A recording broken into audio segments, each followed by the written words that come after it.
नमस्कार। एक सवाल है, क्या मेहनत किस्मत को हरा सकती है? आज हम एक ऐसी कहानी सुनने वाले हैं जो शायद इसी सवाल का जवाब देती है। ये कहानी है दो भाइयों की और ये दिखाती है कि असली जीत जो है ना, वो हालात में नहीं, हमारे अपने मन में होती है। तो चलिए शुरू करते हैं कमाल का सफर। तो कहानी शुरू होती है दो भाइयों से, महेश और जितेश। अब इनके साथ सीन ये था कि गांव का हर बंदा उन्हें बदनसीब ही समझता था। मतलब वो जहां भी काम करने जाते ना कुछ उल्टा सीधा हो ही जाता था। हालत ये हो गई थी कि उनकी पहचान ही मनहूस भाई वाली बन गई थी। और यही सवाल इस कहानी के बिल्कुल सेंटर में है। क्या किस्मत सच में इतनी पावरफुल होती है कि उसे बदला ही ना जा सके? या फिर मेहनत और नेक इरादे किस्मत की लकीरों को भी बदल सकते हैं? चलिए इस कहानी में ही इसका जवाब ढूंढते हैं। तो सबसे पहले महेश और जितेश की दुनिया को थोड़ा और करीब से देखते हैं। समझते हैं कि आखिर वो किन हालातों से गुजर रहे थे और लोग उनके बारे में सोचते क्या थे। जरा सोचिए, ये शब्द सुनने में कितने चुभते होंगे।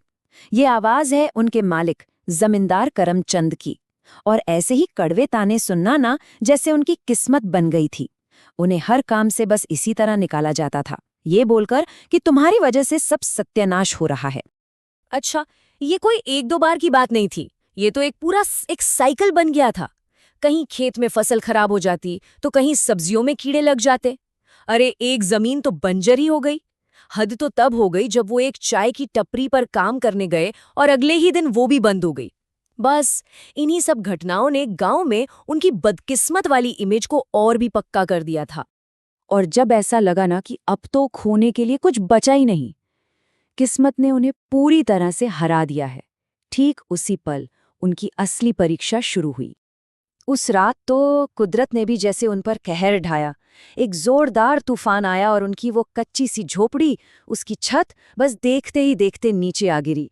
वो दोनों भाई किसी तरह बच तो गए, लेकिन अब उस कड़कड़ाती ठंड में वो पूरी तरह बेघर हो चुके थे, बेसहारा।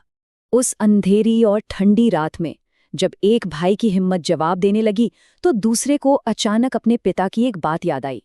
और पता है, यही वो सोच थी जिसने उन्हें टूटने से बचा लिया, उन्हें आगे बढ़ने की हिम्मत दी कि बस अपना काम करते रहो, फल की चिंता मत करो। और यहीं पर देखिए इंसानियत की असली पहचान। खुद बेघर थे, भूखे थे, लेकिन इसके बावजूद जब उन्होंने जंगल में एक बूढ़ी औरत को ठंड से कांपते देखा, तो वो रुके। उनके पास जो दो फटे पुराने कंबल थे ना, उन्होंने वो भी उस औरत को दे दिए। और इतना ही नहीं, उसे गोद में उठाकर उसकी झोपड़ी तक ले गए। ये उनके कैरेक्टर का असली टेस्ट था, और वो इसमें पूरे नंबरों से पास हुए। इंसानियत का ये इम्तिहान पास करने का जो इनाम मिला ना, उसकी तो उन्होंने कभी कल्पना भी नहीं की थी। उनके इस एक अच्छे काम ने उनके लिए एक ऐसा दरवाज़ा खोल दिया जो सीधा उम्मीद की तरफ जाता था। बाद में पता चला कि वो बूढ़ी औरत कोई आम इंसान थी ही नहीं, बल्कि एक जादुई शक्ति थी। भाइयों के सच्चे मन को देखकर उसने उन्हें इनाम में एक झोपड़ी दी, जो अंदर से गर्म थी, और उसके ठीक बाहर एक बड़ा सा हरा भरा खेत था। ये उनके लिए एक नया घर था, एक बिल्कुल नई शुरुआत। तो कहानी का सबसे जरूरी सबक यहीं छिपा है। उन्हें ये बात समझ आ गई थी कि ये कोई जादू की छड़ी नहीं है जो उनकी सारी मुश्किलें गायब कर देगी। नहीं, ये बस एक मौका था, और इस मौके को हकीकत में बदलने का काम उनकी अपनी मेहनत को करना था। तो चलिए अब आगे बढ़ते हैं और देखते हैं कि इन दोनों भाइयों ने इस एक मौके को अपनी मेहनत से कैसे सोने में बदल दिया और अपनी किस्मत कैसे अपने हाथों से लिखी। उन्होंने ना उस खेत में दिन को दिन नहीं देखा और रात को रात नहीं, अपनी पूरी जान लगा दी, अपना सारा पसीना उस जमीन को सींचने में लगा दिया। और देखिए, मेहनत रंग लाई। कुछ ही सालों में उनका खेत फसलों से लहलहाने लगा। उनके पास अच्छे खासे पैसे जमा हो गए। बाजार में उनकी सब्जियों की डिमांड सबसे ज्यादा थी। लेकिन वो यहीं नहीं रुके। उन्होंने अपनी कमाई से गांव के दूसरे गरीबों के लिए घर बनवाने भी शुरू कर दिए। उन्होंने उस पुरानी कहावत को सच कर दिखाया था, मन के जीते जीत है और मन के हारे हार। जिन लोगों ने उन्हें कभी मनहूस कहा था, आज वही उनकी मिसालें दे रहे थे। ये इस बात का पक्का सबूत था कि असली लड़ाई बाहर नहीं, बल्कि इंसान के अपने मन के अंदर होती है। लेकिन कहानी यहाँ खत्म नहीं होती। उनकी ये कामयाबी, उनके पुराने दुश्मन यानी उस लालची जमींदार करमचंद को वापस उनके दरवाजे पर ले आई। करमचंद ने उस खेत पर अपना हक जताया और जमीन के कागज मांगे, जो कि जाहिर है भाइयों के पास नहीं थे। लेकिन इस बार एक बहुत बड़ा फर्क था।